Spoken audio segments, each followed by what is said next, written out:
नमस्कार, मैं चंद्रशेखर जोशी, देवभूमि टुडे में आपका स्वागत है।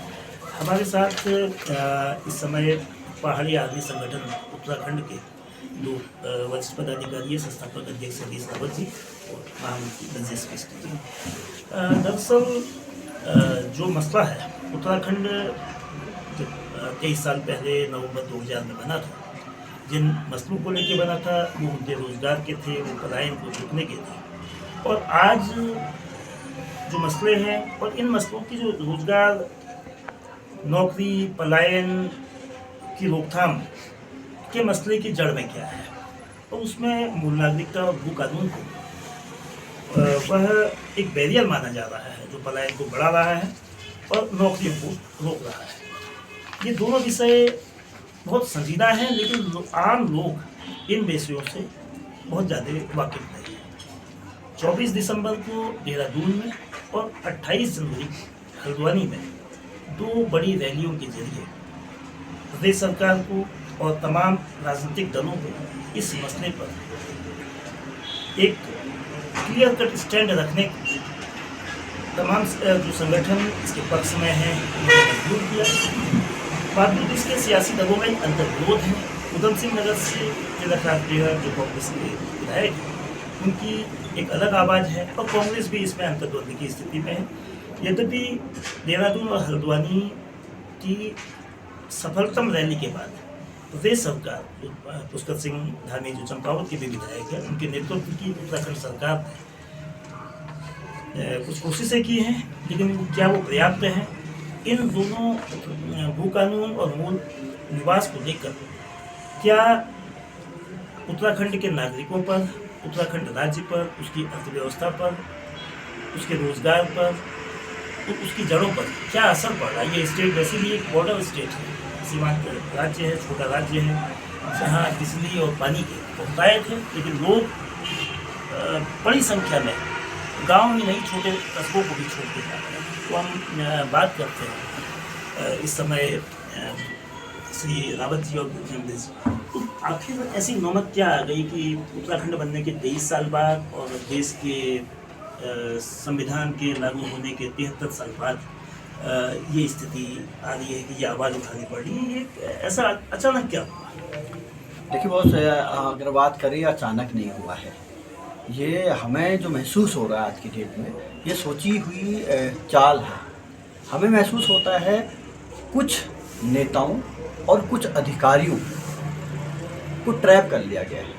ये ट्रैप किया है इस देश के बड़े उद्योगपतियों ने, पूंजीपतियों ने, और इस राज्य को कंकाल करने की इन्होंने उनको कसम खिलाई है। उत्तराखंड राज्य 2000 में अलग होता है। यहाँ की अंतरिम सरकार में मुख्यमंत्री आते हैं स्वामी जी, और स्वामी जी कहते हैं यहाँ का मूल निवासी कोई नहीं, जो आज हुआ वही यहाँ के मूल निवासी है। ये समझिए कि स्वामी जी कहाँ के थे। उसके बाद 2003 में पहली सरकार बनती है, और पहली सरकार में ये कहा जाता है जो यहाँ का जो व्यक्ति है 2003 के बाद का जो व्यक्ति यहीं का होगा। उस पर लड़ाई चलती है हाई कोर्ट, सुप्रीम कोर्ट में। हाई कोर्ट में एक वाक्य में सिंगल जो है बेंच ने ये आदेश किया कि तब लड़ाई चल रही थी 1885 की, 1985 की। उस समय एक आ गया, नहीं 1985 नहीं, 2003 में जो इस राज्य में आया उस राज्य का मूल निवासी और स्थायी निवासी हो जाए, और यहाँ का स्थायी निवासी खत्म कर दिया जाए। ये 2012 में हाई कोर्ट ने कहा और इसको स्वीकृत कर दिया गया। और तत्कालीन सरकार कांग्रेस की थी, बहुगुणा जी विद्वान आदमी, वो कानून के स्वयं, और उन्होंने बड़ी चालाकी से अपनी विधानसभा उनके तराई में थी, जहाँ पर बहुयात बाहर के लोग थे, उनको बचाने के लिए और अपना विधायकी बचाने के लिए उस पर कोर्ट नहीं गया, और वो कोर्ट न जाने का खामियाजा ये भुगतना पड़ा। 2003 से आज 2024 तक लगभग 45 लाख लोग बाहर के यहाँ आ गए हैं, जिन्होंने अपना स्थायी प्रमाण पत्र इस राज्य में बना दिया है। उस स्थायी प्रमाण पत्र से हमारे युवाओं का रोजगार को खतरा हो गया है, हमारे पहाड़ की संस्कृति को खतरा हो गया, हमारे पहाड़ के पानी, जवानी और पहाड़ पर्वत को खतरा हो गया, हमारी अस्मिता और स्वाभिमान को खतरा हो गया। इस खतरे के जद में हमारे नवयुवक ही नहीं, हमारी माताएं बहनें भी आ चुकी हैं। अंकिता भंडारी, ये समझिए उसकी ही परिणति है तो हमारा मानना है कि यहाँ के प्रदेश के सारे संसाधनों में हमारा अधिकार है। ये अधिकार हम आज मांग नहीं रहे हैं। ये 26 जनवरी 1950 को इस देश का वासी जो है, जिस राज्य में वहाँ का मूल निवासी होता है, ये 1962 के प्रेसिडेंशियल नोटिफिकेशन में कहा गया। जब महाराष्ट्र में ये लड़ाई हुई कि यहाँ का कौन, तो महाराष्ट्र में कहा गया कि यहाँ के भाषा के आधार पर आरक्षण दिया जाएगा। वहाँ अगर नौकरी चाहते हैं तो भाषा वहाँ की आपकी एजुकेशन में होनी चाहिए। तेलंगाना में भाषा के आधार पर, सिक्किम, मणिपुर और हिमाचल प्रदेश को ये हक दिया गया। तो हमारा हक क्यों छीना गया? तो हमारी मांग है उत्तराखंड प्रदेश के जितनी भी सरकारी नौकरियां हैं समूह में, उसमें 100% हमारे मूल निवासी को रखा जाए। हमारे संसाधनों में आज बाहर वालों की इतनी निगाह है कि सारे टेंडर बाहर वाले लोग ले रहे हैं। क्यों भाई, हमारे लोग कहाँ जाएंगे? हमारे लोगों को पहले प्राथमिकता दी जाए, उसके बाद बाहर के लोगों को रखा जाए। मूल निवास 1950 अगर अन्य राज्यों में सबकी अलग अलग अवधारणा के आधार पर लागू है, तो हम चाहते हैं उत्तराखंड सरकार विशेष सत्र बुलाए, और उस सत्र में अभी कैबिनेट बैठने वाली है इनके कल से, उस कैबिनेट में ये विशेष सत्र बुला के यहाँ के मूल निवास 1950 लागू किया जाए। ये हम मांग इनसे करते हैं। हमें यूसीसी से पहले मूल निवास और भू कानून चाहिए। लोग अब बंजारे होने वाले हैं, भूमिहीन होने वाले हैं। आप देखिए, इन्होंने हमारे सबसे बड़ी घटना तो यह है, उत्तराखंड का अपना कोई भू कानून है ही नहीं। उत्तर प्रदेश के भू कानून में अमेंडमेंट करते आए हैं। 2018 में त्रिवेंद्र सरकार आती है और वो इतना क्रांतिकारी फैसला करती है, धारा 118, 154, 143 ले आती है। 118 हटा के, 154 हटा के 143 लागू कर देती है और कहती है उत्तराखंड के सारे कृषि जमीनों में उद्योगों के नाम पे दी जाए बाहर वालों को, और डीएम महोदय उनको संस्तुति देंगे। ये नियम बनाया, जियो नोटिफिकेशन किया। जब हमने 24 तारीख को एक बड़ी रैली देहरादून में की, उसमें मुख्यमंत्री के कान खुले और मुख्यमंत्री ने चालाकी से एक बयान दिया अखबारों में, ताकि लोग भ्रमित हो जाए। उन्होंने कहा कि पहाड़ के कृषि योग्य भूमि को बाहर का व्यक्ति अब नहीं खरीदेगा। ये आदेश किया जाता है आपके डिस्ट्रिक्ट मजिस्ट्रेट को। ये बताइए, जब तक आप कानून वापस नहीं लोगे तो आपके आदेश की कोई वैल्यू नहीं होती है। अखबारों की खबरों से लोगों को ये भ्रमित कर रहे हैं। आप सीधे, हमारी मांग है 2018 में जो गवर्नमेंट ने, त्रिवेंद्र गवर्नमेंट में अमेंडमेंट किए थे, पहले उस कानून को वापस लो, तब जाके मान्य होगा कि हाँ, इसका मतलब समझिए, मुख्यमंत्री धामी जी उस डीएम के आधार पे अपनी स्वयं बेचना चाहते हैं इस उत्तराखंड को। वो कहते हैं बाहर का आदमी मेरे पास आएगा, मैं बेचूंगा, क्योंकि बाहर का आदमी नहीं तो कोर्ट चले जाएगा। इधर क्योंकि कानून बना है, कानून बना है तो जाएंगे। और यही नहीं, उसके बाद मूल निवास के विषय में भी ये बात ऐसी करते हैं। उन्होंने जैसे रैली हुई, दूसरे दिन उन्होंने कहा हर डिस्ट्रिक्ट मजिस्ट्रेट को, हर सरकारी कार्यालय को आदेश किया जाता है जिसके पास मूल निवास है उससे स्थायी न मांगा जाए। हमारी आंखें खुली, लोग खुश हो गए, अरे मूल निवास पे बात करने लग गए।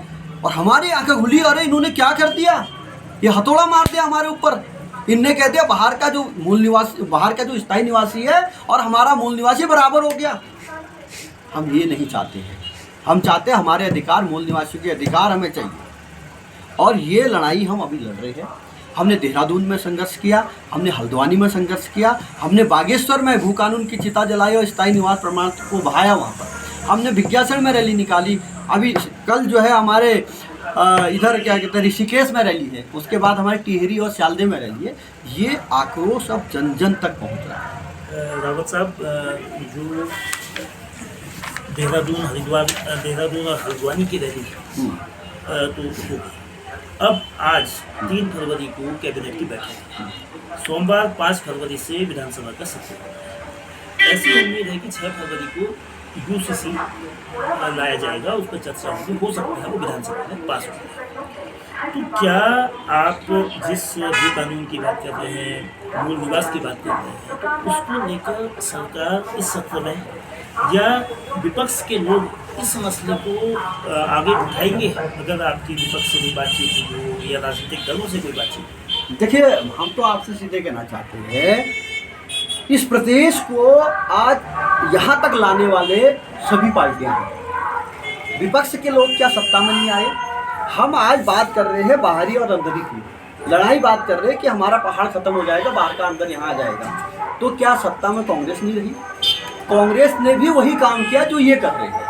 हमें बिल्कुल भी उम्मीद नहीं विपक्ष से, बिल्कुल उम्मीद नहीं है। हम संघर्ष कर रहे हैं सड़कों पे। हम इस राज्य के आम लोगों को खड़ा करेंगे, आम जनता को खड़ा करेंगे, जिसके ऊपर बीत रही है, जिनकी हाथ से नौकरियां जा रही है। आपको एग्जाम्पल के रूप में एक वाक्य मैं बताऊं, अभी कैबिनेट मिनिस्टर धन सिंह स्वास्थ्य मंत्री है, स्वास्थ्य मंत्री महोदय जगह जगह जाके सर्टिफिकेट बांट रहे, रोजगार हमने इतना दे दिया। 25 लड़के जो इस राज्य के स्थायी निवासी भी नहीं है, पहले तो मूल फिर स्थायी निवासी नहीं है, उनको अभी स्टाफ नर्सिंग के रूप में जो है वैकेंसी इन्होंने दिया है, सारे के सारे राजस्थान के, उसके मेरे पास प्रूफ है। उन्होंने अपना वर्तमान निवास पौड़ी दिखाया है और वो यहाँ के स्थायी भी नहीं। वो उन्होंने क्या किया, वो कोर्ट गए, आवेदन करने के बाद कोर्ट गए, कोर्ट में आर्टिकल 14 के हवाला देके प्रोविजनल लेके आया। कोर्ट कहती है समानता का अधिकार है और बंदा हर कहीं जॉब कर सकता है। मगर ग्रुप सी का जो जियो है, उस जियो में साफ कह रखा है इस राज्य में वही आवेदन करेगा जो इस राज्य का मूल निवासी है या स्थायी निवासी है। तो ये लोग कौन है जिनके पास स्थायी भी नहीं है, मूल भी नहीं है, और आपने जो है उनको नियुक्तियां दे दिया? ये कौन, और इनको लाने वाले कौन लोग हैं? शिक्षा विभाग में पिछली बार जब भर्ती घोटाला किया, क्या कि अरविंद पांडे जी के रिलेशन बिहार के लोग वहां पर 600 से ज्यादा लोग ऋषिकेश एम्स में राजस्थान के भर दिए गए। ये कौन लोग हैं इनको जो ला रहा है? हम इनको भी चिन्हित करें। रावत साहब, जो बात आपने कही, आपने यूथ की बात कही, रोजगार की बात कही। एक तो क्या यूथ भू कानून क्या है, मतलब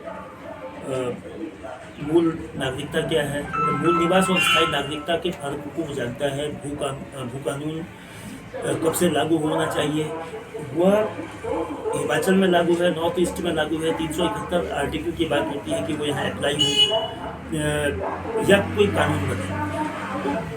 लोगों को कैसे जागरूक करेंगे, यूथ को कैसे समझाएंगे, और इसके बाद फिर क्या कोई आंदोलन की रणनीति है या क्या करें? मतलब उत्तराखंड में देखिए, उत्तराखंड में हमारी जो रणनीति है वो आंदोलन की है।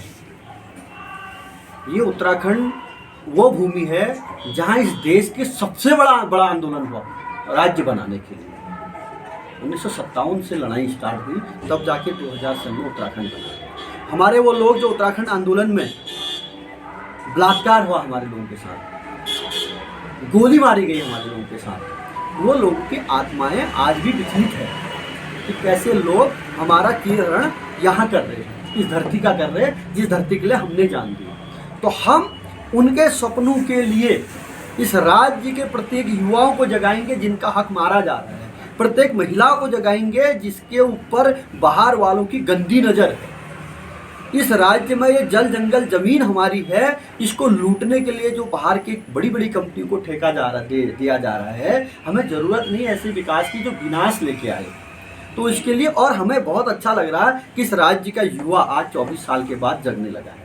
इसका आपने सामने एग्जाम्पल के रूप में 18 से 20 हज़ार लोग सड़कों में जो है देहरादून का दिखा, जब उसी दिन इन्होंने एक दूसरी रैली रखी उसी प्लेग्राउंड पे। देहरादून के अलावा हल्द्वानी में आपने देखा होगा राजनीतिक पार्टियां डरी हुई है, जनता कहीं जाग तो नहीं है। और हम आपको विश्वास दिलाते हैं जिस तरीके से युवा जुड़ रहे हैं और महिलाएं जुड़ रही है, राज्य आंदोलन करके वो सारे लोग जो एक तरीके से थोड़ा सा डिमोटिवेट हो गए थे, उनको लग रहा है कि अब कुछ होने वाला है। तो ये आंदोलन बढ़ेगा और ये भव्य होगा, और हम तब तक इस आंदोलन को करते रहेंगे जब तक हमारे अधिकारों के लिए मूल निवास 1950 लागू ना किया जाए, जब तक हमारे उत्तराखंड की ज़मीनों को, जंगल को, पानी को बचाने के लिए भू कानून लागू ना किया जाए। भू कानून उत्तराखंड का चाहिए हमको, जिसमें आर्टिकल 118 की बात हो, आर्टिकल 171A की बात हो। हमारे लोग भूमिहीन होने जा रहे हैं। बंजारा एक कास्ट होती है, वो हमारे लोगों की स्थिति होने को है। तो हम इस पे हर तबके को जगाएंगे, हर शासन प्रशासन मुख्यमंत्री लेवल पे जहाँ पर भी वार्ता होने वाली होगी वो वार्ता भी करेंगे।